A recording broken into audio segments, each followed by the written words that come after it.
uma descrição breve da minha trajetória e depois eu tenho alguns temas para falar sobre por que o mês de março é escolhido como o mês das mulheres. Né?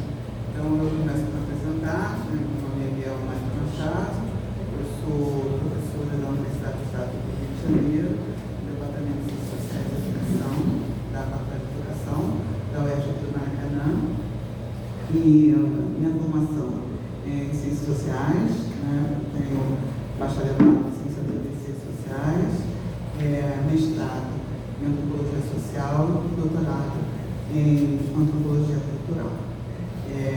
Eu comecei os meus estudos justamente por esse tema, né? E aí é tão curioso quando esse convite foi uma possibilidade de revisitar um pouco a minha trajetória e de atualizar também esse debate, né? Então, quando eu ingressei na universidade, eu participar de um projeto, né? Um projeto de pesquisa, que chamava Projeto de Pesquisa e Abolição. Isso, a gente precisa falar de décadas, né? Não de ano, porque senão já viu. Isso da década de 1980, mais precisamente de 88, e foi que era considerado o mês do centenário da abolição. E esse projeto de pesquisa consistia em ir a eventos, né? Eram muitos eventos, e catalogar esses eventos, né? Em torno do centenário da abolição. Havia duas datas naquela época que foram muito comemoradas. Uma é o 13 de maio, que é a data da abolição, da Santa da Lei Áurea, que é a Princesa Isabel, e a outra data é 20 de novembro, que naquele momento não era lei, não era considerado feriado, mas já havia uma mobilização muito grande dos grupos de movimentos sociais, particularmente de movimentos sociais pró-negro, que se reuniam na Serra da Barriga, que é hoje, onde houve o monte dos Palmares, né, que foi liderado entre as lideranças, o Zumbi dos Palmares, e foi o quilombo que teve uma trajetória muito longa, né, de resistência. E por isso a terra se tornou uma referência para os demais. Então, esse projeto que eu participei era um consórcio entre a UFRJ, a UERJ, e tinha financiamento de uma fundação estadunidense, né, Fundação Forte, que possibilitou que eu viajasse, inclusive, para o Nordeste, pudesse verificar a atuação desses movimentos. O que isso tem a ver com a data das mulheres? Eu acho que é de conhecimento geral, mas se não é importante dizer que no período do escravismo havia uma participação muito efetiva das chamadas escravos de ganho, entre aspas, que possibilitavam o comércio, né, pequeno comércio de pequenos quitutes, e que possibilitavam até mesmo a emancipação ou a compra da liberdade de seus parentes. Né? E não à toa, né, em Salvador, por exemplo, né, aqui no Rio de Janeiro também, nós temos a presença muito expressiva das mulheres, já no 19, ocupando esse lugar, que hoje nós poderíamos chamar, né, tem um nome para isso, que é o empreendedorismo. Né? Mas para aquele momento, né, eram apenas pessoas que, ou escravizadas ou já livres, que trabalhavam, né, com uma certa autonomia de gerir seus recursos. Isso foi identificado, né, acho que é mais evidente, né, como as baianas do Acarajé, ou mesmo aqui no Rio de Janeiro, que a gente tinha essa figura. Aliás, essa figura nasce no Rio de Janeiro, né, curiosamente, né? Essa figura da baiana, ela nasce no Rio de Janeiro, por todas as questões históricas que sabemos, né, que nesse momento o Rio de Janeiro era a capital. Bom, nós estamos falando nesse sentido, no final mais ou menos no final do 19 e século XX, hoje você tem a participação efetiva dessas mulheres nesse lugar, né? Mas não só não tinha esse reconhecimento, como já disse, não tinha um nome específico para isso.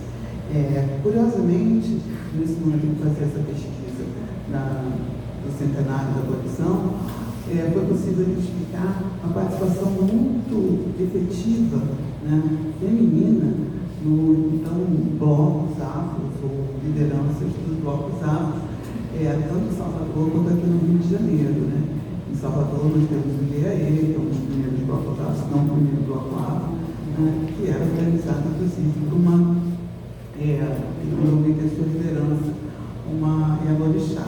Então, a participação dessas mulheres, historicamente, está consolidada, né? Apesar de não ter uma literatura atualmente expressiva que trata sobre o tema, mas ainda não dando a relevância que é necessária, né? E como essa narrativa, né, que eu estou trazendo aqui, quando eu comecei a pesquisar, né, esse tema, o que me chamou a atenção foi o quanto que as mulheres tinham uma participação que era no preparo dos alimentos, que as mulheres tinham uma participação que poderia ser considerada secundária diante dos blocos A, já que o protagonismo, né, que tocava os instrumentos, muitas vezes, essa grande parte dos integrantes que ficavam, que tinham essa visibilidade, que estavam à frente, era masculina. Então, justamente o que me fez querer continuar pesquisando era qual era a participação efetiva das mulheres nesse campo. Eu nem preciso dizer por motivos óbvios, né? Não só porque eu sou mulher, sou negra, e tinha uma certa percepção que faltava naquela literatura, porque a participação feminina era considerada secundária diante do protagonismo político que era efetivo dos homens. Então foi aí que eu escrevi meu primeiro texto, aliás, que foi a minha monografia que acabei publicando. O título original era Mulheres em Negritude, que eu estudei justamente essa participação das mulheres, e depois foi publicado com Ritmo da Cor, que foi uma publicação do primeiro artigo, assim que eu terminei a graduação. E eu dei sequência a esses estudos, porque o que me interessava era discutir como é que a gente está falando assim, de um momento em que, quando é que essas mulheres têm realmente mais participação feminina na história do Brasil. Um grande marco é a década de 1930, né? Nós sabemos que só a partir de 30, na Constituição de 33, que as mulheres passam a votar. Então, não só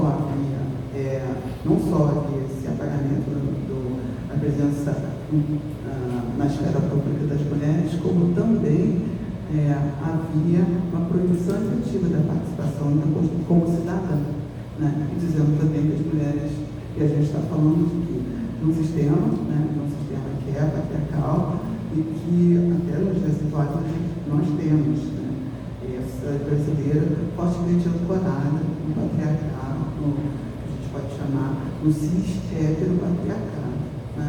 É o patriarcado marcado fortemente por uma atuação efetiva que nós podemos chamar do gênero masculino, do cisgênero masculino, né? E esse é justamente nesse contexto em que as mulheres se colocavam, né, no papel efetivo de trabalhadora, mas não tendo seus direitos assim assegurados. E aí um marco interessante, aqui no caso da situação brasileira, é a década de 1970, né? E particularmente com algo que acho importante trazer para essa conversa, que era a básica legitimidade que se colocava para as mulheres, a violência contra as mulheres, né? Em que, certa medida, houve uma convencimento muito grande por parte do Estado brasileiro pela violência contra os corpos femininos. E um dado disso, para até dar um trabalho basilar, aliás, para quem tiver algum interesse, não sei se o público tem algum interesse nesse tema, ou que eu gostaria de conversar sobre isso de uma maneira mais detalhada, mas eu indico o texto da minha orientadora do mestrado, a professora Marisa Correia, que se chama Morte em Família. Nesse texto, a Marisa Correia, ela analisou durante um período bem longo sobre um argumento que nunca houve no Código Penal brasileiro, mas que foi utilizado muitas vezes para réus confessos de terem praticado o que hoje tem nome, que seria o feminicídio. O argumento era legítima defesa da honra. Não sei se já ouviram falar, se é necessário reforçar, né? Mas o que é essa suposta legítima defesa da honra? Esse argumento foi utilizado muitas vezes para a absorção do réu confesso de ter matado a sua esposa, muitas vezes a sua primeira família, ou muitas vezes amante, né, ele ter assassinado para lavar a honra, ou seja, supostamente, né, a adúltera. E também é importante lembrar que o adultério é constado, né, isso também não é possível, então existia essa legislação que assegura que puniria muito mais efetivamente as mulheres supostamente por esse adultério. Então a suposta adúltera era duplamente penalizada. Ela tinha sua vida retirada e muitas vezes legitimada essa morte como algo que pudesse ofender, né, a memória dela também era ofendida, toda a sua história e legitimidade da honra masculina que supostamente ela é portadora, ou seja, ela nem era portadora de direitos de memória e nem de direito à sua própria vida, que poderia ter sua vida negada para lavar a honra, ou seja, para legitimar o patriarcado e apropriar esse domínio sobre os corpos femininos. Curiosamente, e na década de 70 houve uma mudança, e não sei se eu não vou dizer se todos lembram, vou dizer, não era nascido na época. Bom, eu era mais bem pequena, mas tenho uma certa memória sobre esse evento, né, que depois, porque foi muito importante, teve desdobramentos. O evento foi o seguinte: uma socialite, né, chamada Ângela Diniz foi assassinada, né, ela era separada, naquele momento não tinha o divórcio, ela era separada e tinha um namorado, e esse namorado assassinou, né, covardemente. E houve um julgamento, e esse argumento da legítima defesa da honra foi utilizado. No primeiro julgamento, ele é absoluto, só que ele é um levante, porque na década de 70 isso foi usado durante muito tempo, né, por décadas, né, e nunca houve isso no Código Penal. Isso é importante dizer. Isso é um recurso retórico utilizado. E foi possível, a partir desse livro da Marisa Correia, ela identificar como é que era organizado todo o processo. Né? Então, muitas vezes, como aconteceu com a Ângela Diniz, a mulher era assassinada falar mais alto? As mulheres eram assassinadas muitas vezes em sua residência, às vezes dormindo, como aconteceu covardemente com aquela policial no estado de São Paulo. Era assassinada de covardemente, com trajes, às vezes, que ela estava dormindo. Então, e isso aconteceu no caso da Ângela Diniz. E o levante foi sobretudo de que, neste momento, não se aceitava mais que as mulheres pudessem continuar sendo assassinadas e tendo esse argumento. E houve o segundo julgamento. E aí o que foi interessante é que nesse segundo julgamento ele cumpriu a pena. Ele cumpriu a pena na sua integralidade. Hoje ele já recentemente ele foi, até porque cumpriu a sua pena, ele está livre, né? Mas, sim, ele em liberdade. Então, mas ele cumpriu a pena, que é muito interessante a considerar que esse primeiro julgamento ele teve a absolução. E como é que eles arrumavam a cena? Essa senhora estava dormindo, aí nos autos de inscrição, ela estava atrás dos menores, sim, ela pega dormir. Ou então eles diziam que estava com o corpo exposto, assim, ela estava na casa dela.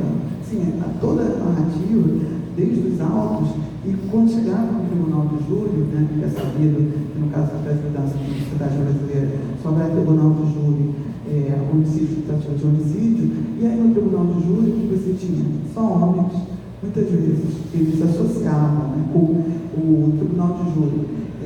Se o assassino, muitas vezes confessa, o réu confessa, né, era médico, no Tribunal de Júri você tinha profissionais da mesma área.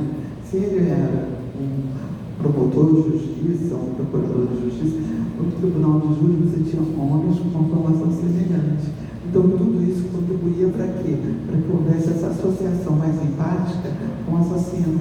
E, de alguma forma, também essa condescendência com o ato dele. Né? A partir da década de 70, o que mudou?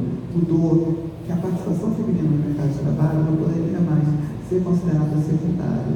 Então, E, por outro lado, tem a emergência dos grupos, né, que é chamado na literatura da segunda onda dos movimentos feministas, que a primeira onda foi esse dos sufragistas, das sufragistas, que era para votar, né, para ter a possibilidade de votar, de ser votada.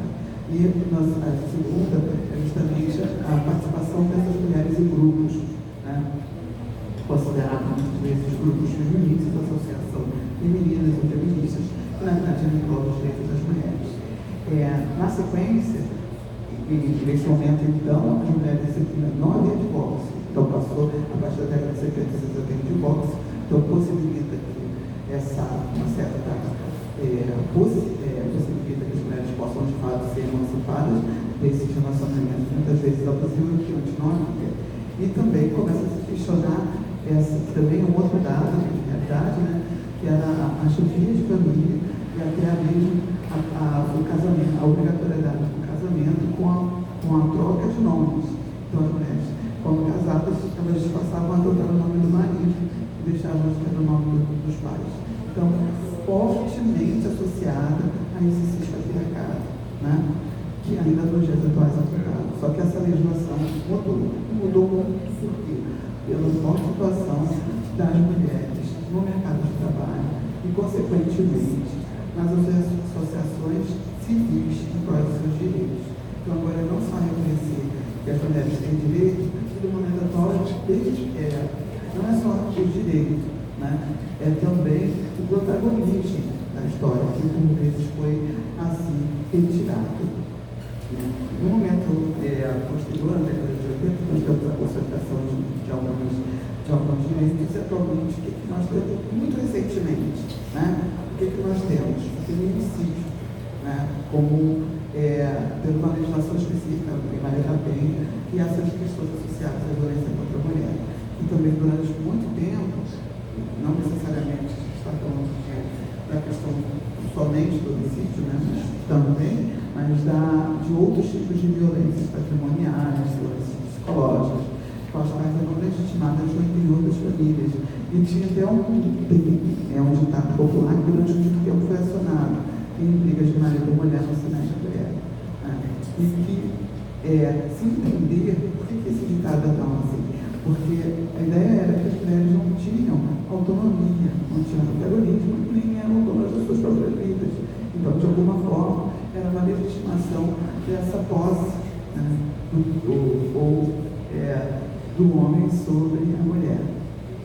E no contexto atual, o que nós temos? Além dos movimentos sociais pró-negro, né, e pró-mulheres negras, é importantíssimo dizer que não é só essa questão de ser mulher cis, a gente também tem um debate semelhante com as mulheres trans e outras orientações sexuais, né, nos dias atuais, que são reconhecidos. E aí você vai dizer o que se diz, né? Eu ouço muito isso em sala de aula, quando a gente começa a discutir, muito frequentemente diz assim, mas porque são minorias. Não, as mulheres, né, se constituem como mais de 50% da população, né? E isso sem mencionar que isso também se repete no mercado de trabalho, né? Nós hoje somos 51% no mercado de trabalho. Então, se considerar esses outros segmentos e outras orientações sexuais que não associadas ao sexo patriarcado, nós constituímos grande parte da população. Então, são maiorias, né, ou segmentos majoritários da população que foram minimizadas, ou seja, minorizadas, né, tendo não só os seus direitos restritos, mas também e principalmente, né, negados. Então, no contexto atual, tem alguns termos que são interessantes a gente pensar, né, porque a proposta inicial, como foi feita, era para debater, e aí a gente tem que seguir, pelo menos em certa medida, o tema é o papel das mulheres no empreendedorismo das políticas públicas brasileiras, além do aumento da violência. E o que pode se dizer disso? E o subtítulo seria Mulheres, Políticas Públicas e Enfrentamento da a questão por que o mês, aí sim a terceira parte, né? Por que o mês de março e o que isso tem a ver? Bom, é sabido, né, que essa data, né, de março, porque ele é considerado um dia de reivindicação dos direitos das mulheres. Foi em função de um ato que houve, né, um grupo de mulheres que estavam fazendo uma reivindicação numa fábrica e que elas foram mortas no incêndio, o incêndio provocado contra essas mulheres. Né, e aí foi nessa data, daí ficou essa data. Mas março, curiosamente, tem outras datas associadas a isso, como o 21 de março, que é também o dia contra as formas de discriminação correlatas, discriminação das mulheres negras e correlatas. Também um outro ato, mas esse a gente pode falar em outro momento, que em função de mulheres que estavam organizando. Então, não só mulheres brancas, mas mulheres negras também têm uma data específica nesse mês de março. Né? E aí vai a consequência do meu trabalho de mestrado. Na graduação, o que fiz foi um pouco identificar que tinha a participação dessas mulheres nos blocos. E no mestrado, que eu queria ver como é que se dava isso nos grupos políticos. Né? E a minha dissertação foi desenvolvida no Complexo da Maré. Eu acho que nada mais emblemático do que é o Complexo da Maré nos dias atuais. Mas, naquele momento, no contexto, estamos falando da década de 1990, o que foi possível identificar? Todos esses elementos que nós temos hoje, já corriqueiros, como grande parte das famílias são chefiadas pelas mulheres, como nós temos grande parte das famílias tendo mãe solo, né? Tendo muito, ainda hoje, o que nós podemos chamar de paternidade demissionária, que são homens que têm filhos e não reconhecem esses filhos. Nós temos todo esse contexto, mas naquele momento ainda era pouco documentado. O que foi possível de eu documentar no mestrado? O quanto que as famílias eram estruturadas em torno das mulheres, mas ainda assim se mantém essa referência ao cispatriarcado. Então, isso permanece até os dias atuais, apesar de... Né? E por que isso continua? Né? Isso tem a ver e a questão do enfrentamento às violências. Por que isso ainda continua? Porque, de alguma forma, a sociedade brasileira está estruturada a partir disso. Então, e aí é uma certa contradição.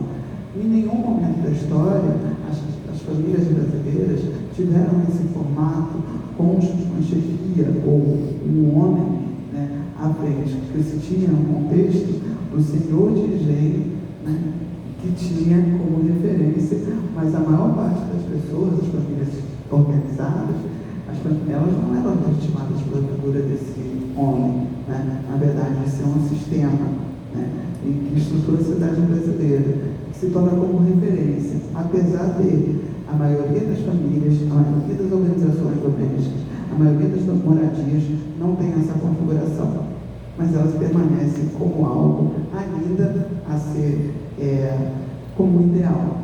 E esse é o grande momento que vivemos hoje. Não é de questionar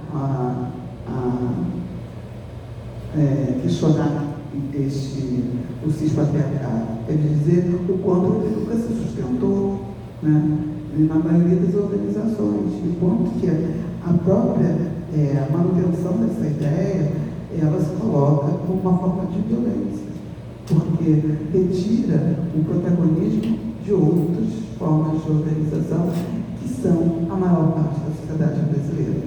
A gente não quer dizer com isso, né, e até eu faço esse trabalho que eu fiz na Maré, não quer dizer que as mulheres não querem aliança, ou não querem se constituir, ou não querem ter pares que sejam heteronormativos. O que se está dizendo apenas é que não se pode mais deixar de reconhecer as outras formas de organização e, sobretudo, de assegurar que elas tenham direitos que não podem ser iguais.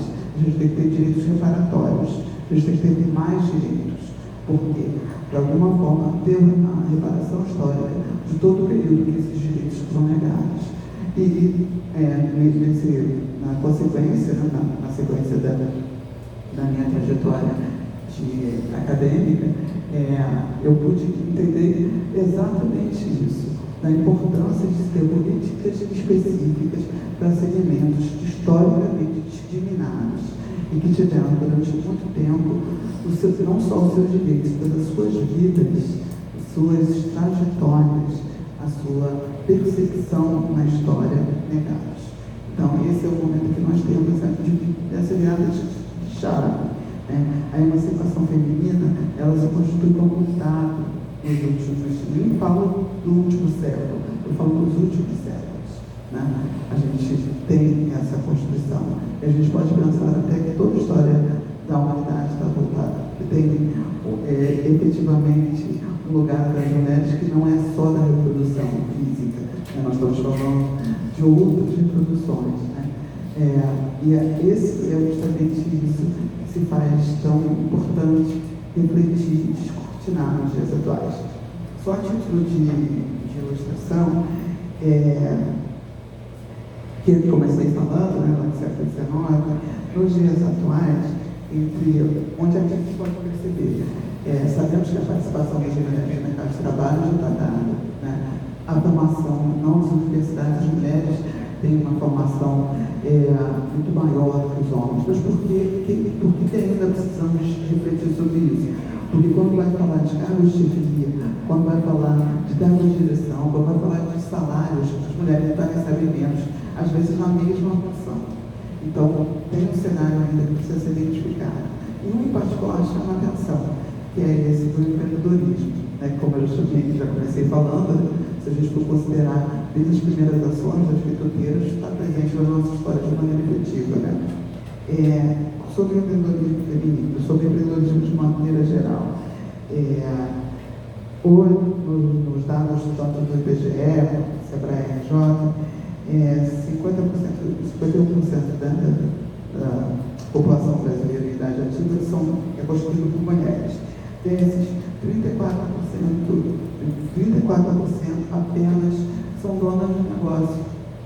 A gente pode suspeitar que tem um dado aí que não corresponde, a gente pode suspeitar que tem algo aí que não dá falta de ser, então, o que a gente pode considerar na perspectiva da legitimidade, a gente pode dizer da legislação, da legalidade? Provavelmente temos um gap aí, tem muitas que ainda não estão com seus negócios legalizados, porque é só pensar nisso, E enquanto isso, não estando legalizados, não são constituídos efetivamente, não podem ser mapeados, apesar de ser uma relação, apesar de se constituir efetivamente como uma força efetiva de participação no mercado de trabalho. E ainda nesses dados, se dizendo isso, que também é interessante a gente passar, na questão do fórum histórico, tem até uma tabela depois, se quiser, eu posso disponibilizar, eu fiz um resuminho aqui hoje. Então, o que a gente pode falar disso? O que é efetivo? Ainda hoje, os donos de negócios, ou seja, aqueles que estão nos cargos de poder ou que são referências nos negócios, são ainda a atribuição masculina, apesar de que, efetivamente, a participação feminina seja muito maior. Então, a gente está falando o que falta? Falta distribuição de renda, falta reconhecimento da sua efetiva participação. Então, para falar além da violência, essa é, sobretudo, um dado de violência, que a gente, que é legítimo, que é essa retirada do poder efetivo, do poder efetivo do que diz respeito ao quê? A participação econômica da sociedade brasileira. Então, no momento atual, temos, e aí, só para dizer o que fiz na tese de doutorado, foi identificar como é que estava isso nas universidades. Então, que recentemente tem até legislação para isso. que diz respeito ao que ainda nos dias atuais você tem grande parte das mulheres nas carreiras que poderíamos chamar tipicamente femininas.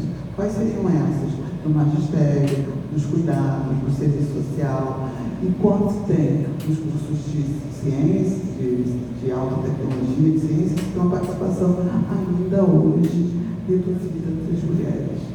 Isso tem um impacto muito grande que a gente está falando. Por isso que tem a legislação, de ter que incentivar a participação feminina nas ciências, na política. Nós também temos essa participação e, por vezes, altamente das mulheres nos partidos políticos.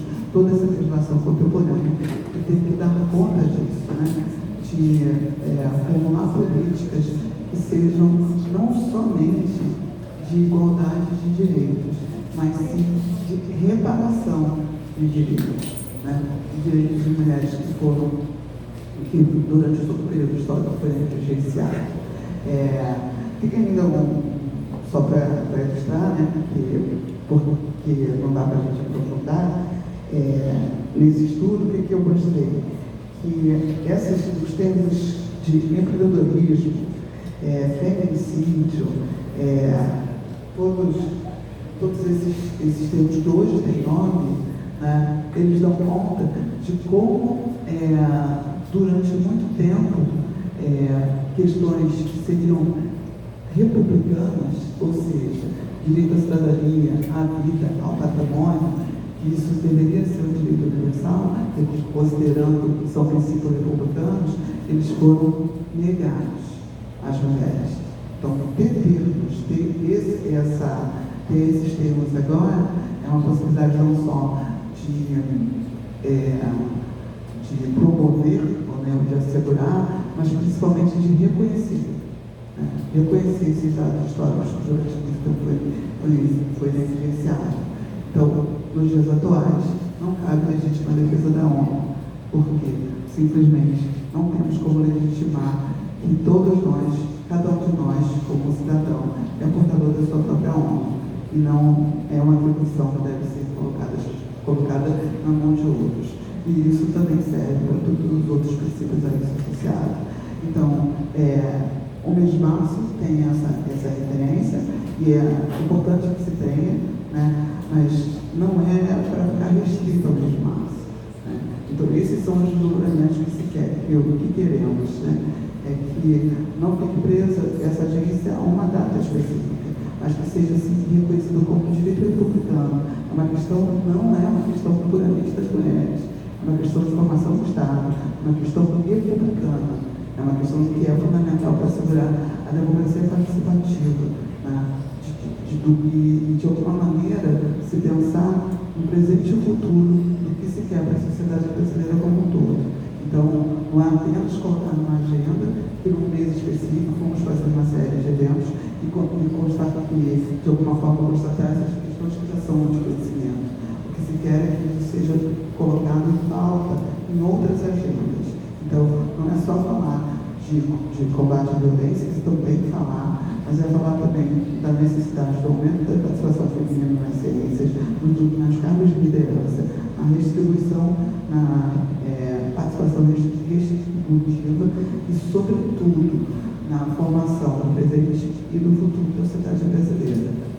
E para isso, não é só falar de mulher, tem que se falar, se questionar também, e principalmente, o que a gente pode ser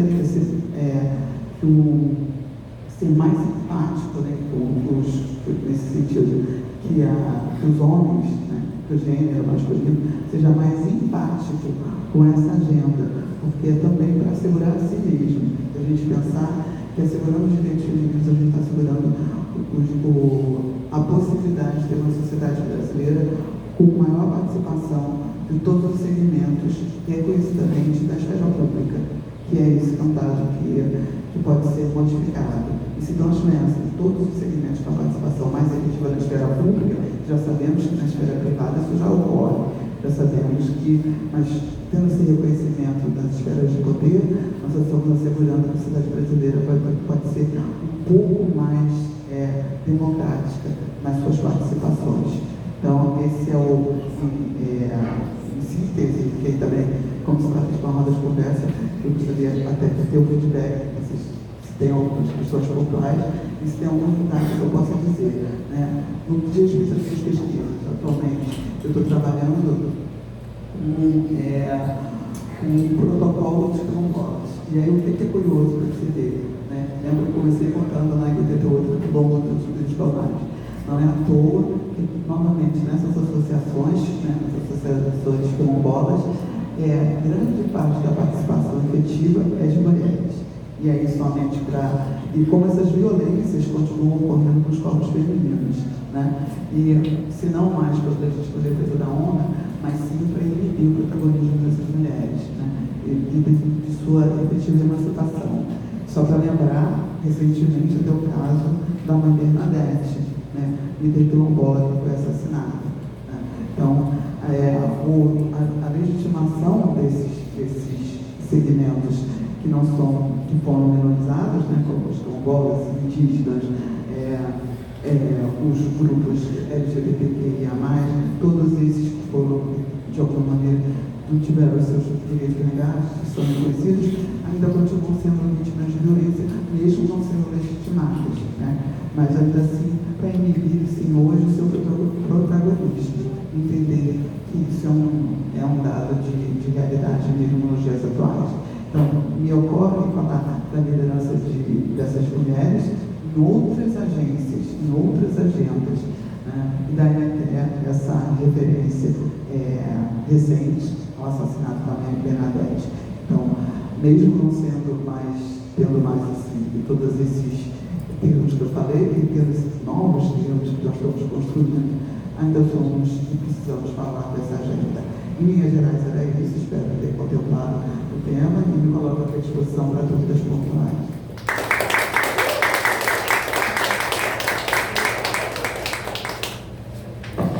Gente, antes de abrir por pergunta, eu estava aqui escutando a professora falar e pensando assim, o direito nunca está assegurado. A gente sempre assim, sai uma lei, a gente, puxa, que bom. Mas o direito nunca está assegurado. Por quê? A gente tem hoje um Congresso que foi eleito com um viés de extrema-direita. A gente não pode esquecer que a gente tem um deputado, Paulo Bisque, que ele foi um cara que provavelmente assassinou a sua mulher e escapou, porque colocou a culpa nela mesma. Ele tinha um tiro na perna, ele disse, ela atirou em mim e depois se matou. E esse cara se elege. E dentro da Câmara ele tem uma pauta francamente misógina. É um dos que está se opondo ao projeto anti-misoginia, né? Então, o direito nunca está assegurado. Por isso que a luta tem que ser constante. Aí a gente fala assim, tem que votar em mulher, tem que votar em mulher negra, mas não pode votar numa flor de lixo. Porque sempre tem as cooptadas. A gente sempre precisa enxergar isso. Quem representa a gente de fato? Quem fala por nós? Entendeu? Porque existem as cooptadas. Existem as Joyce Hasselman, existem as mulheres que vão lá e se colocam ao lado da pauta misógina, né?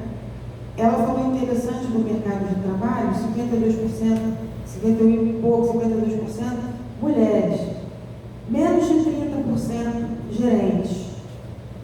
A gente no serviço público tem uma igualdade forçada de salário, porque o salário é igual.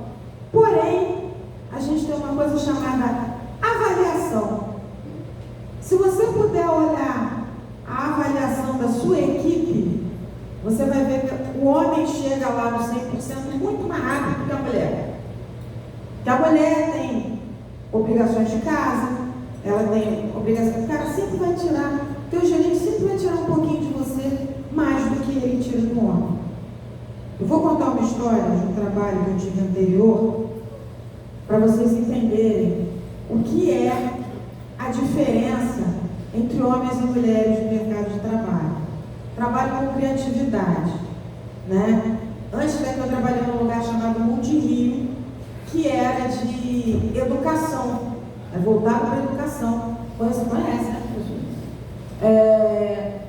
Tinha uma revista chamada Nós da Escola, que era uma revista que foi muito triste, porque extinguiram ela em um determinado momento aí, mas ela, para algumas professoras, era a única leitura que elas tinham. Então vinham sempre conteúdos interessantes. Então, em 2006, eu estava trabalhando na Multirio, vinha conteúdo sobre Copa do Mundo. Aí a gente estava lá fazendo uma vinheta para um negócio lá, o pessoal fez uns bonequinhos de palito, que era para o pessoal da TV, e o pessoal falou assim, mesmo que é do impresso, vem aqui, desenha aqui e tal. E aí, por acaso, eu pintei um palitinho com o Ronaldinho Gaúcho. A pessoa pegou o Ronaldinho Gaúcho. Aí, ia até a revista Nós da Escola sobre a Copa do Mundo. Um colega meu fez o Ronaldo Fenômeno também, porque eu tinha feito o Ronaldinho Gaúcho. A gente ficava brincando com dois bonequinhos assim, em momentos de descontração. Aí a gente estava decidindo que ia na capa da revista. Eu falei assim, por que a gente não faz os palitinhos? Porque a gente está voltado para a educação, desde a educação infantil até o ensino fundamental. O pessoal, pô, legal, vamos fazer. Fizemos a ilustração com os palitinhos, desenhamos os palitinhos, veio o fotógrafo, fotografou, a capa ficou muito legal. O gerente, quando a gente estava pintando os palitinhos, viu, olhou, perguntou para um colega nosso assim, Gustavo, de quem foi a ideia? Aí ele falou assim, da Aline. Ah, tá. Passou, a capa ficou lá, as capas ficavam expostas no mural. Um dia o gerente chega para apresentar o departamento, uma galera lá, o pessoal foi visitar, para mostrar as revistas, a galeria de revistas. Ele falou assim, olha só essa capa aqui com os palitinhos, que foi a capa da Copa do Mundo. Foi ideia do Gustavo. Aí, na mesma hora, o Gustavo, Marcelo, não foi ideia do Gustavo não, foi ideia da Aline. Aí ele, é? Continuou falando, me ignorou. Segunda vez. Então a revista, essa revista aqui, ideia do Gustavo. O cara não conseguia registrar que a ideia tinha sido minha. Ele não conseguia conceber que uma mulher tinha tido uma ideia ligada ao assunto futebol. Vocês estão entendendo como é que é a coisa? Aí um dia eu me emputeci e falei assim, Marcelo, antes de você apresentar a capa, a ideia foi minha, tá? Nunca mais ele falou na capa. A capa passou a ser metida. Ele mostrava as capas aqui. Nunca mais ele falou da capa. Esse cara era um misógino necessariamente? Não. Ele era um homem regular. Se achava até um cara bem feminista, um feminista. Mas ele era incapaz de registrar o fato de que uma mulher tinha feito um bom trabalho. E assim em diversas áreas. Todo mundo fala assim, as origens do samba. Professora, alguém cita Chiquinha Gonzaga, assim, habitualmente nas origens do samba? Falam sempre do Dom, não falam. Chiquinha Gonzaga, uma mulher negra. Quando a Globo faz uma minissérie da Chiquinha Gonzaga, quem ela coloca para interpretar Chiquinha Gonzaga? Uma mulher negra. Coloca a Regina Duarte. Mãe e filha. Gabriela Duarte e Regina Duarte. O cabelo pintado de preto. Isso é o máximo de concessão. Agora estão colocando negros em papéis relevantes, estão concedendo e tudo, mas depois de uma história de 60 anos, omitindo o papel dos negros e principalmente das mulheres negras. Agora, recentemente, teve o caso da Erika Hilton, para falar também da causa trans, sendo eleita lá para a Comissão de Mulheres. Uma reação, eu vi gente falando assim, como uma mulher trans pode representar a gente? Representando. Vocês sabem o projeto de saúde menstrual que distribui absorvente íntimo um absorvente na farmácia popular, sabe quem é a autora? Erika Hilton. Uma mulher trans que não menstrua. Entendeu? Qual é a questão? A gente precisa eleger quem nos representa. E eu tenho uma pergunta aqui para você, professora. O que você acha dessas omissões históricas de mulheres, principalmente mulheres negras? Porque eu acho assim, por exemplo, se fala muito do Zumbi, se fala muito pouco da Dandara. Eu acho a história da Dandara espetacular, né? Porque ela, no momento que vai ser capturada, ela prefere pular para o abismo e morrer, porque ela sabe que, muita gente diz que ela sabia que ia ser estuprada. E eu queria saber o que a senhora tem a dizer dessas omissões de figuras históricas femininas, principalmente de mulheres negras. Concordo plenamente com o que você disse. Nós realmente temos o que fazer, né, nessa formulação de políticas públicas. Além disso, também temos que ter essa agência, né, buscar, não é votar por votar, né, participação feminina não participação feminina, né, tem que ser realmente, e as situações também cabem a nós, né. Parte da cidadania que nós temos participativa é essa, né, não necessariamente precisa se candidatar, então não é isso, mas sem dúvida está associado diretamente a ter representantes que de fato sejam mais empáticos com o mínimo, né, que é para assegurar os direitos. Então, isso não necessariamente a Erika precisa mostrar para saber da importância de se ter a distribuição de absorvente para as camadas populares. Então, isso é uma coisa muito simples, né? É empatia, né? É reconhecimento, é saber que socorre, né? Que há pessoas que não têm recursos, mesmo ter um acesso ao mínimo necessário, que seria itens da modernidade. Né? Eu acho que, eu vou falar de memória, então, pode ser. Eu acho que do Daniel Muro, ele conta um textinho que ele conta assim, que alguém chegou para ele e numa situação social que ele foi apresentado, um senhor chega para ele e diz assim, eu também sou um pouco indígena. Aí ele diz assim, Aí ele diz que e aí a pessoa fala, a minha avó foi pega laço. E ele continua, então sou um pouco indígena, né?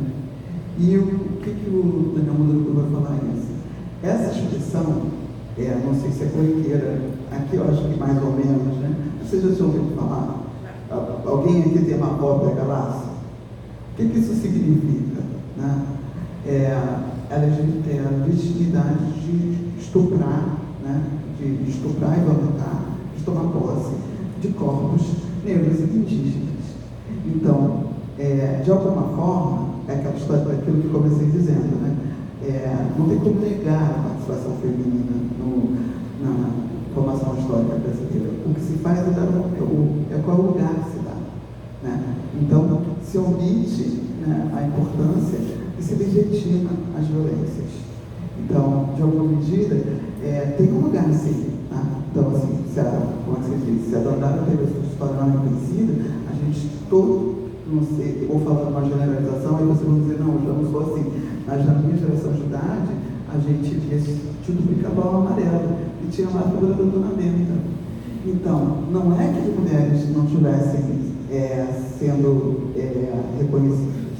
Elas estavam reconhecidas de um lugar, que era o lugar da cozinha, que era o lugar do cuidado, que era a de leite.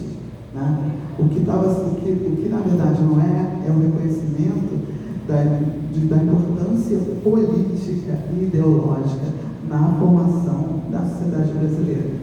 É dizer que essa atuação também é política e que a negação disso é uma consequência do cispatriarcado.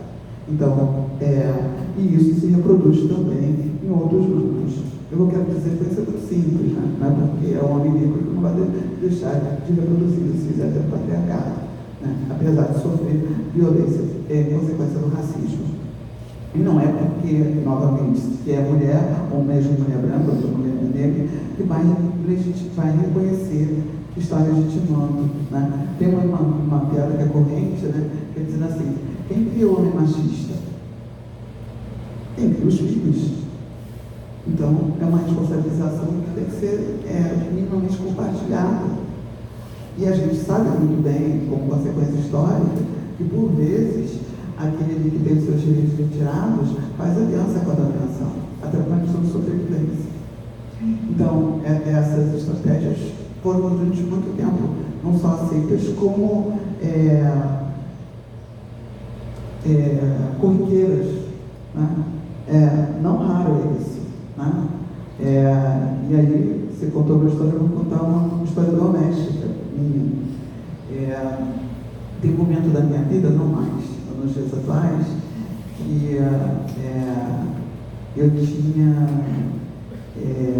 fui criada numa família que eu era homem com mulher. Essa configuração familiar mudou, até porque os meus irmãos homens faleceram, mas eu era a única mulher, né? E os meus irmãos. E aí, quando meu irmão mais velho nasceu, ele recebeu o nome do meu pai. Só o nome do meu pai, não tinha o nome da minha mãe. Quando meu outro irmão nasceu, só recebeu o nome do meu pai. Aí quando eu nasci, meu pai falou: agora coloca o seu nome. Por quê? Porque eu, mulher, podia ter o nome da minha mãe. Aí a minha mãe falou: não, ela vai pegar os irmãos. Então, eu não tenho o nome da minha mãe, porque meu nome era o nome do meu pai. Por quê?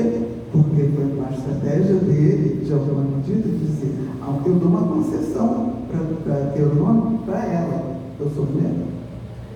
E isso se reproduzia no cotidiano. Então, meu pai falava: por que você não coloca a sua filha para te ajudar? Aí a minha mãe me dizia: eu só coloco a minha filha para me ajudar se os seus filhos me ajudarem. Então, de alguma medida, parece uma anedota, mas é fato. As filhas, supostamente, são das mães, e isso é a atribuição das mães. Então, o que cabe o certo e errado, as mães que têm que regular o comportamento da filha, e os filhos são dos pais. Isso que reforça a responsabilidade de criar. Não é questão de uma agenda feminista ou uma agenda, é uma questão de uma agenda republicana. E aí, consequentemente, isso reflete esses outros detalhes. Eu nem falei aqui, né, que, obviamente, né, porque toda essa construção nós temos é uma construção burguesa, baseada na burguesa, que está associada fortemente ao nosso produção capitalista. Nada disso eu falei aqui. É porque a gente nem tem tempo para tocar nesse ponto. Isso eu estou falando só da agenda republicana. Em considerar o sistema capitalista, considerar tudo isso, mas não é republicano. Não combina com a modernidade, né? Ter esse tipo de prática. Então, de alguma forma, cabe a cada um de nós, em certa medida, a agenda crítica, né? E é legal ver isso, você ver televisão de maneira crítica, né? Você ver novelas de maneira crítica, você atuar de maneira crítica. Esse encontro, a consequência é uma obviedade, não dá para continuar fazendo desse jeito, né? Temos que ter outras intervenções, e isso no nosso cotidiano. E é isso, a sua prática lá cotidiana, é falar: olha, esse trabalho é meu, né? Isso todas essas negações estão associadas, né? Tem um conjunto de autores contemporâneas nossas, algumas dessas estão vivas, outras já não estão mais entre nós, como Lélia Gonzalez, Luiz Nascimento, que escreveram. A Lélia, por exemplo, escreve na década de 80, 90, que ela vai dizer exatamente essas questões que você colocou, né? Por que tem esse avaliamento da importância das mulheres negras em todos esses momentos? É porque isso é intencional para, de alguma forma, continuar a legitimar uma prática de violência contra todos nós, não só contra as mulheres. Nós estamos falando para a reprodução de um segmento ínfimo, que é esse heterocis patriarcado, provavelmente de uma religião cristã, provavelmente se dizendo como é que é, negócio de família, né? Mas isso, provavelmente tudo isso deve ser para legitimar a si mesmo. Então, contra as outras formas de organização, de origem popular, de origem negra, indígena, de LGBTQIA+, que se constituem na maioria da população. E aí é um mecanismo ideológico político de se manter no poder. Descortinar isso é uma atuação que cabe a cada um de nós no seu quadrado, fazendo aquela brincadeira na nossa área de atuação. Né? E aí, voltando àquela anedota que eu falei, Fernando Henrique, Fernando Henrique Cardoso, quando perguntado sobre a questão negra, ele disse: eu também tenho pé na cozinha. O pé na cozinha quer dizer o quê? Que reconhecia que isso aí é uma questão histórica. A reprodução da sociedade brasileira se deu nos corpos grande parte das mulheres negras e indígenas. Isso aí não sou eu que estou dizendo, sou geneticista, né? Então não tem mais como negar, né? Está mais que dito, né? A linhagem materna da população brasileira é em grande parte negra e indígena. Agora, a que custo foi feito isso? A custo da violência, né? E da dominação patriarcal, apesar de não ser a maioria da população. Então, acho que isso que é o grande questão. Nós estamos discutindo poder mesmo. Né? E isso sem falar, não estou falando sobre mudança de questão de esquerda, de direita, ou isso aí é óbvio, né? A agenda que a gente tem, em certa medida, é associada a uma agenda de esquerda, obviamente, mas sabendo que não é porque é de esquerda que vai ser antirracista, antissexista e assim sucessivamente. Né? Então a gente está discutindo, para além dessas questões puramente, tanto partidárias quanto mas de compreensão de fato, de visão de mundo, e eu volto a repetir, republicano. Essa que é a questão, né? De Estado democrático de direito, né? Que deveria assegurar a todos nós, e não assegurar. Gente, alguém tem alguma pergunta para a professora? Por favor, gente, vão participar. Ou falar uma vivência. É legal, às vezes, trazer uma vivência, uma coisa que te aconteceu, entendeu? Eu narrei só para completar, essa história que eu estou falando do nome, curiosamente, né, pode parecer uma bobagem, mas não é, a opção, né, de grande parte que eram depois de vidas bem subidas, sem economia, é manter seu nome. Né? Algo que não acontecia antes. Por vezes, antes era obrigado, né? Aquela questão da década de 80, o chefe da família era um homem, as mulheres nem declaravam imposto de renda, não tinham nem CPF. Né? Então, assim, é uma história muito recente, mas a boa notícia, porque eu sou do tipo dos otimistas, desculpa aí, a boa notícia é que nos últimos anos a gente tem dado saltos que são consideráveis. Então, apesar de ser recente, os saltos têm sido consideráveis nos últimos anos. Então, essas questões parecem corriqueiras, gente. Eles queriam até tirar nosso nome. Né? Então, isso é grande parte de uma construção recente e que nos colocam nesse lugar. Podemos escolher hoje a ter nosso nome. Isso não é pouca coisa. Quer dizer, em certa medida, podemos ter a possibilidade de estar dados, construir uma identidade efetiva, e por que não dizer afetiva, né? Que são laços que são constituídos também com afeto. Né? Eu lembro que meu pai falava por que era tão importante essa questão do nome, e aí ele dizia que matavam o homem, mas não mudavam o nome. Então, o que é válido para o homem tem que ser válido para a mulher. Né? Então, não pode matar, também não pode mudar. Né? Tem que se respeitar. Doutor, isso que você falou do nome, a minha mãe, ela também foi registrada com o nome da minha avó, Moura, né? E meu avô era Abílio Pedro, porque os pais dele, quando vieram para Portugal, brigados com as famílias, só vieram com os 2 primeiros nomes. Meu bisavô era José Pedro, não tinha mais nenhum nome, e a minha bisavó Maria do Espírito Santo. Eles tiraram os sobrenomes.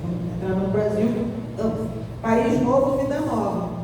Meu avô, primeiro filho, foi Abílio Pedro também, faleceu criança. O segundo foi Arlindo Pedro, Delaí Moura Pedro, né, quando solteira. Ela foi a única que teve o nome da música. Os outros todos eram só tiveram o Pedro. Era uma prática habitual.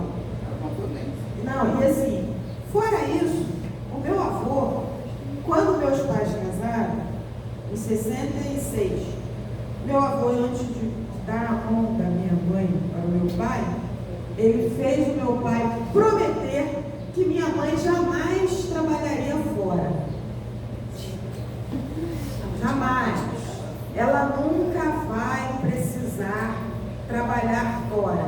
Eu fui criada por uma mulher do lar, minha mãe espetacular, mas eu vejo, minha mãe hoje está com Alzheimer, está em casa, eu cuido dela, tenho uma acompanhante, mas a gente cuida dela.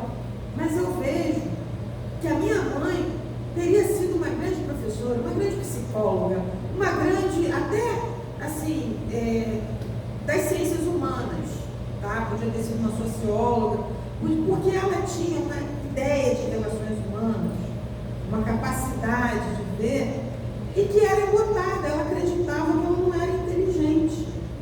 Por quê? Porque ela parou de estudar logo para ficar em casa, arrumando casa, fazendo comida, tudo. Minha mãe, a casa era um brinco, mas eu sinto que a minha mãe, durante, sei lá, 40 anos, ela odiava isso, mas mantinha a casa limpa. Por quê?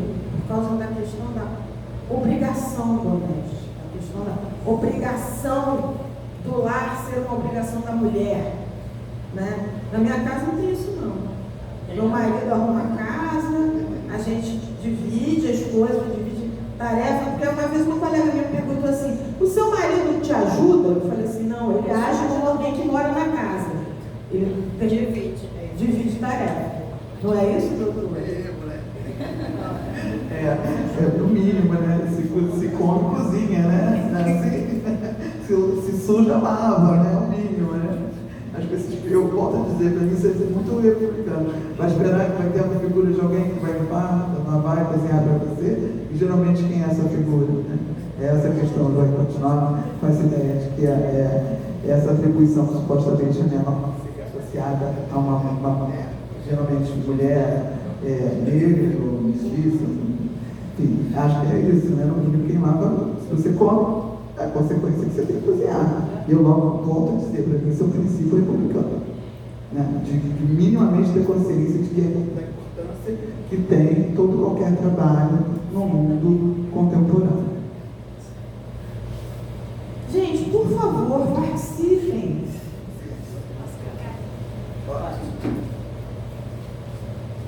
Quiser ficar em pé, se falar sentado, não precisa.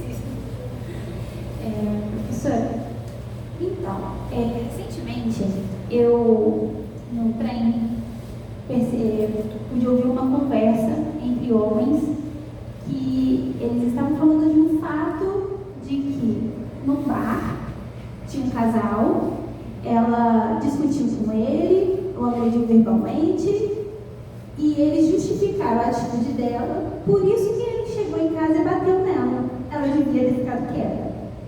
Mas era um grupo de 5 homens, e essa atitude estava muito normalizada entre eles, né? Eu fiquei chocada, mas parecia algo muito certo, muito comum para eles.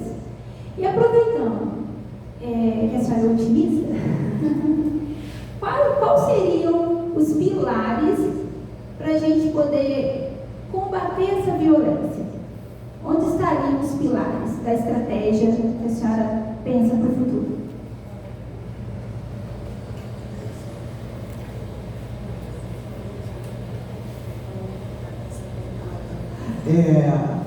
Eu entendo que o que você falou está completamente pertinente. É só lembrar recentemente aquele caso da menina, né, que foi ultimamente um estudo coletivo de estudantes, entre os quais estudantes do ensino médio, né, estudantes do ensino médio. Então, de fato, essa questão da violação dos corpos femininos ainda continua, né? Por isso que tem essa legislação policial, essa legislação tanto da misoginia quanto também me escapou agora, essa foi aprovada recentemente que não só a violência contra a mulher, mas contra os parentes, né, que também teve aquele caso no Centro-Oeste, que teve no Centro-Oeste, né, que o pai assassinou os filhos, depois da consequência se matou. Então, tem que ter medidas legais, acho que essa é uma parte importante, que reconheça que é agravo, que isso é um agravo, né? Do ponto de vista da lei, tem que ter lei, e não é só ter que ter lei, tem que ser ter alguma, também não adianta ter lei e não se cumprir. E uma outra coisa que eu penso, nas escolas, tem uma legislação na escola hoje, que além da questão, tem que ter aulas sobre sexualidade e relações de gênero. Mas não é ter sobre o ponto de vista só formativo e informativo, né? Eu acho que isso é uma agenda cotidiana. E que tem que se começar, realmente, tem vários babás que falam, né? Não basta ser antirracista, não basta ser antirracista, você tem que, né, de alguma forma, lutar cotidianamente contra o racismo, contra o feminicídio, contra o sexismo. Então, acho que a questão fundamental que você coloca é que uma pergunta simples para esse homem, para esse que está desanalisando. Se fosse sua mãe, se fosse sua irmã, se fosse sua filha, você acha que seria legal? Porque de alguma forma, quando é do outro, né? Quando eu cheguei aqui, alguém comentou como é que era a frase, que o corno foi louco, a frase do corno. Pode repetir? Não lembro, mas eu acho que era mais ou menos assim, né? Que o Quem corno... é corno acha sempre que ele também é corno. Ah, é isso? Então, pergunta para ele se fosse a mãe dele, se fosse a filha dele, se ele ia achar legal que isso acontecesse. Porque, na verdade, eu acho que também tem isso, né? Na esfera pública, né, a impressão que se tem é que na minha casa, as minhas regras, né? Esse é um pensamento extremamente machista, que a gente sabe muito bem que, em certa medida, corrobora com essas violências, né? Então, aí eu acho que cabe uma outra chave do hotel, né? E aí é perguntar para essa pessoa, né? Perguntar para esse grupo de homens, né? E se fosse a sua filha? Se fosse alguém que você ama, né? Que fosse vítima dessa violência, seria legal? Porque acho que aí coloca uma outra camada nessa conversa, né? Que é dizer, você ama alguém, né? Então, vamos ver, né? Porque essa pessoa ela é filha de alguém, ela é irmã de alguém, né? Ela tem ali, né? Então, acho que colocar neste lugar uma outra camada, que é o afeto. Acho que, além da questão da lei, e aí as questões chaves que a gente sabe, né, da educação, das práticas cotidianas, acho que também colocar aí essa camada do que a gente pode identificar como amor, né? Dizer assim, a pessoa que você ama estivesse nesse lugar, você acharia legal? Eu tenho quase certeza que não. Mais alguém? Por favor, gente, participe. Eu queria comentar um dado que eu lembrei que saiu ontem da PES, da Pesquisa da Saúde Escolar. Doutora, o dobro, eu não lembro a porcentagem certa, mas o dobro de meninos em idade escolar tem tristeza e acreditam que a vida não vale a pena em relação aos meninos. 1 em cada 4. 1 em cada 4, isso. E tem uma outra questão. Recentemente foi visto que entre os jovens está crescendo a misoginia e a ideia de violência justificada entre mulheres. Eu acho que a gente precisa falar também do papel da educação, né? Antes de nada, eu respondi essa pergunta. Que bom. Porque eu acho que tem uma autora que a Bell Hooks, né, que ela fala o quanto que nós, né, mulheres, ainda mais nós mulheres negras, estamos nessa chave do amor, né? E aí a consequência disso é isso, né? Os afetos são um lugar muito precioso para nós, fundamental para a construção da nossa história e para a sobrevivência ao escravismo, né? Então, esse pensamento mais eu tenho a impressão que essas práticas que estão surgindo têm muito mais a ver com práticas extremamente individualistas, né? E dessa situação de isolamento que é quase uma consequência desse do universo que esses jovens estão colocados, que a gente já tem legislação para isso, né? Que essa questão dos jogos, que essa questão dos jogos eletrônicos, essa questão que teve agora, olha o meu otimismo que não explica, teve agora a primeira condenação, né, dessas grandes plataformas nos Estados Unidos, chamando uma menina, justamente uma situação de uma menina, né, justamente dizer o quanto isso tem que ser criminalizado algumas práticas dessa plataforma que contribuem para que esse sentimento seja construído nessas meninas, né? E se a gente aprende a se ensinar a odiar, né? Se ensinar isso, então nós podemos também ensinar a amar, né? E não é só a educação, acho que a gente, isso não reproduz, né? Mas eu acho que pequenas ações e práticas, volto a dizer, cotidianas, têm que ter responsabilidade sobre isso, né? Minha pergunta aí vai ser muito simples, para quem é pai, mãe dessa menina, deixa de canais, permite, acompanha o que está sendo visto nas telas, muitas vezes não tem tempo, muitas vezes não tem. Então tem uma agência aí que precisa ser compartilhada, né?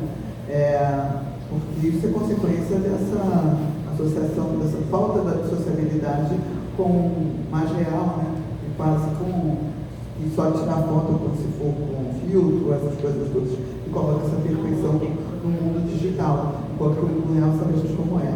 Então, acho que chamava um pouco mais para uma percepção acerca da realidade. E aí a gente pode... E essa questão da responsabilização que já está acontecendo nessas plataformas que viciam, né? Que estão criando aí uma geração que merece ser analisada sobre esse ponto de vista, né? Da falta dessa sociabilidade mais real. Quando eu era criança, a gente explicava. E quando eu era criança, a gente jogava nos jogos coletivos. A gente aprende muito disso. Mas não só essa questão da educação formal, né, que a gente chama ou educação escolar. Mas eu acho que esse aprendizado para outras práticas mais coletivas, diretamente associado ao bem viver. Bom dia. Eu sou Juliana, conheço poucas pessoas aqui. Eu sou uma mulher trans e venho trazer uma coisa aqui que... Quando eu fiz a minha retificação de nome há 7 anos atrás, eu já era casada no papel e foi algo que me revoltou muito, porque as pessoas não tinham conhecimento, né? Eu fui negada durante 3 anos para conseguir fazer a retificação de nome, porque eles alegaram que eu tinha que ir em Bagé, Rio Grande do Sul, que me certificaram muito antigo. A falta de conhecimento, consegui falar com a juíza de lá e ela resolveu para mim uma semana. Mas o que me choca é saber que o homem ele sempre está à frente, né? Em alguns casos. Pelo fato de ser casada, a retificação de nome eu acho que era uma decisão minha. Mas eu só consegui fazer essa retificação de nome se o meu marido, pelo fato de já ser casado, assinasse o documento autorizando. E aí isso me deixou muito revoltado. Não sei se a senhora tinha ciência disso, mas eu acho que não faz sentido, sabe? Porque é uma decisão minha. Se eu quero entrar nesse processo e fazer a retificação de nome, ter aqui meus documentos, a pessoa que está com você, pelo fato de ser homem, ele tem que autorizar. Quando a mulher falou sobre isso, fiquei revoltado. Na hora, assim, achei que eu ia perder meu primário, já não tem que ter. Mas eu achei que eu ia perder meu primário. E aí eu falei, cara, não faz sentido se é uma decisão minha. Se pelo fato de estar judicialmente assinando como uma mulher, por que ele tem que decidir?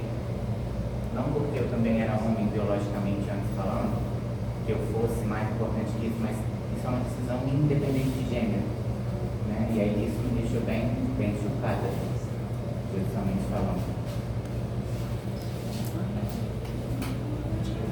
Olha, eu não tinha essa informação, né? Inclusive hoje eu considerado que seria uma decisão mais simples, né? Até porque hoje temos documentos oficiais da possibilidade da utilização do nome social, né? Então eu achava que eu tinha considerado, não sabia essa informação, realmente me deixou até surpresa, não tinha essa informação antes, sabia que o processo era esse, não. E como você disse, né? Resolveu de uma maneira tranquila quando se quis, né? Sim. Então, e aí no trator foi uma mulher, talvez com pessoa com mais sensibilidade para entender o quanto que essas questões de nome são parte fundamental da nossa identidade. Né?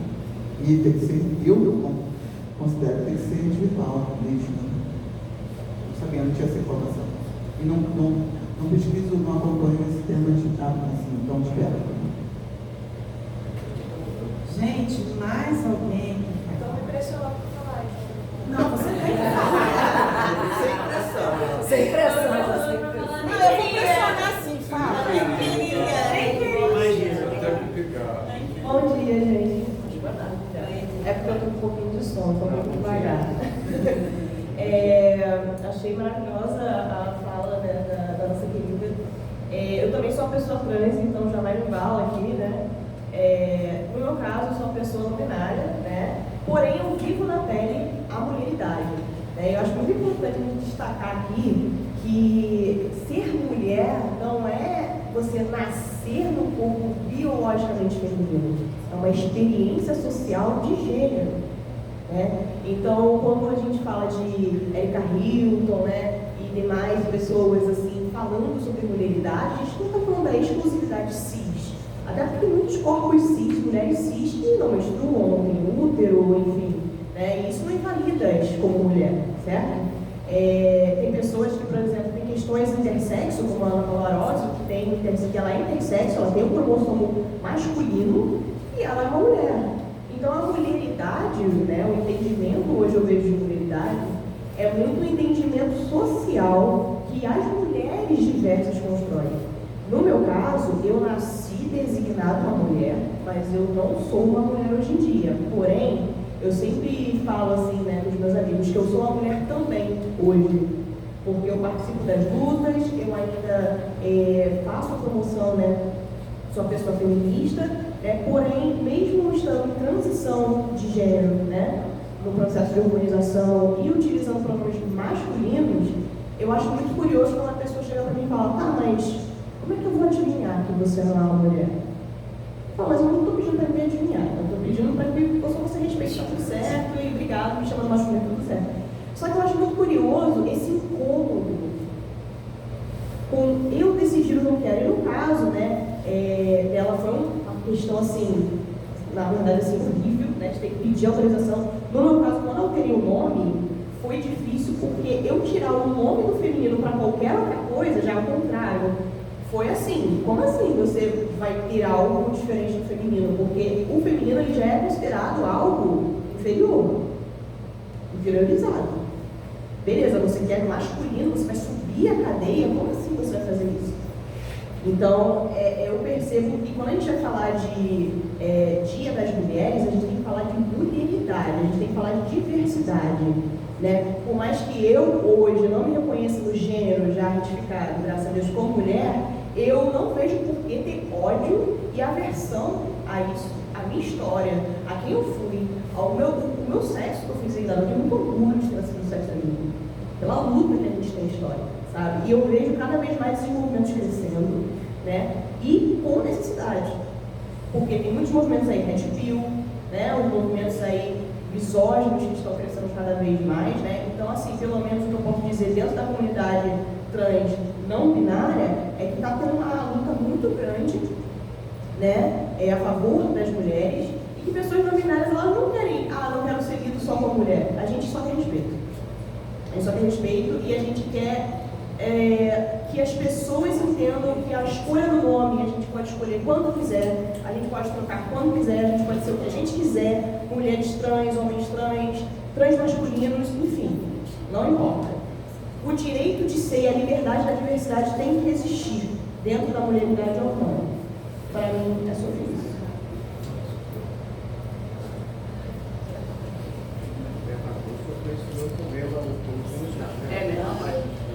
Lá atrás ela conseguiu esse problema. Hoje ela enfrentou, já deu um pontapé. Bom, hora nenhuma, eu acho que eu hora nenhuma falei que era uma questão de mulher cis, né? Ao contrário, desde o momento. Mas é só para reforçar, não é a frase da uma de Beauvoir lá no século passado, não ensinasse a mulher para ser mulher. Né? É um processo de construção, é uma questão de gênero, e concordo plenamente que é uma questão individual. Eu falei, a primeira nota a respeito, né? Volto a dizer que essa é uma questão de reconhecer que a diversidade está presente na humanidade como um dado. Né? E aí vai para isso, né? Para reconhecimento. Agora, essa questão de, como é que você falou, com relação a pessoa perguntar para você que como é que eu vou saber, né? Aí tem uma questão que às vezes acontece comigo, já mais da pessoa perguntar assim, mas como é que a gente chama? É negro, é preto? É a mesma coisa. Aí eu falo assim, meu nome é Idealma. Então, é muito simples, pergunta qual é o nome. É muito simples, né? Então não precisa passar de outra forma, né? E aí como uma condição de pessoa humana, tá? Aí eu tenho um nome, né? É assim que a gente chama as pessoas, pelo nome. Então, por isso que é tão importante essa questão, como eu já disse, né? Na Constituição, da gente poder hoje ter pelo menos o direito a isso, né? E a palavra que vem junto é respeito. Né? Mas não é a novidade que essa questão da percepção, até com a questão do intersexo, todos esses temas, é isso, né? Pergunta qual é o nome e a gente conversa. Né? E essa questão de entrevistagem de gênero, novamente, é um processo de construção, porque ele é dinâmico. Né? Então, é uma coisa sexo a nascer, outra coisa muito diferente é o gênero, que é a identidade de gênero. E daí é muito diferente da sua sexualidade, tudo isso é direito. Né? Direito à pessoa, né? Da pessoa. Né? Bom, vamos encerrar nossa roda de conversa com a certeza que tivemos aqui um papo riquíssimo, que poderia seguir por muito mais tempo, porque é um assunto que a gente começa e que nunca termina, né? Porque sempre se somam fatos e opiniões e discussões. Agradecer a nossa queridíssima professora, né? Professora doutora, né? Um título que a gente precisa sempre valorizar. Nesse país onde as pessoas valorizam tão pouco de estudo, ciência, né? É muito bom a gente ter a sua presença aqui sempre. Sinta-se sempre convidada, sinta-se sempre prestigiada por esse coletivo, tá? E vamos continuar mantendo uma CBGE sempre plural, diversa, onde mulheres têm um espaço, onde trans têm um espaço, sejam trans homens, sejam trans mulheres, não binários, como a querida Rubi. E muito obrigada. Obrigadíssima. Eu que agradeço por estar aqui mais uma vez.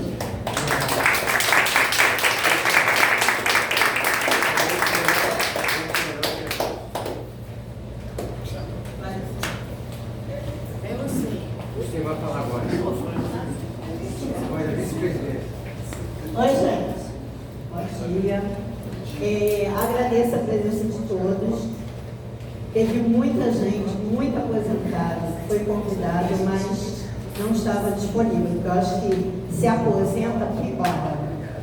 A pessoa que se aposenta tem menos tempo, eu falo sempre isso. E você convida, eles falam, não, tem que o médico, tem que não sei o quê. Sempre tem um problema. Mas quando podem, sempre estão aqui com a gente. Então, um agradecimento a todos que puderam vir. A Regina, que veio de longe, coitada, mais de 5 horas quase de viagem, tá? Mas está aqui com a gente sempre que pode. Tá? Um agradecimento à nossa amiga que sempre está aqui com a gente, sempre que pode. Paulinha que convidou, tá? E ela foi rápida em querer vir ficar aqui com a gente. E um abraço também ao Paulinho, que está nesse momento em Brasília, pegou o voo de 6 horas da manhã, saiu de casa às 4 de Nova Iguaçu, e já está em Brasília pegando informações para a gente. É um cara guerreiro, é um cara que muita gente acha chato, mas não é chato não. Ele é um cara que traz informações para a gente, sempre. Tá? E informações, ele larga a família dele, fim de semana, qualquer momento, para poder ir procurar informações para a gente, e está sempre presente em tudo que é lugar. tá? Então, agradecimento a ele também. E quero dizer a Aline também, que veio também nos prestigiar hoje, não sei, eu acho que nem é o dia dela aqui. Mas para a gente ela é sempre, porque ela é nossa coordenadora com a gente. Dá um abraço a todos que puderam estar participando aqui com a gente, tá? Um beijo e agora vamos fazer aqui um sorteio para a galera.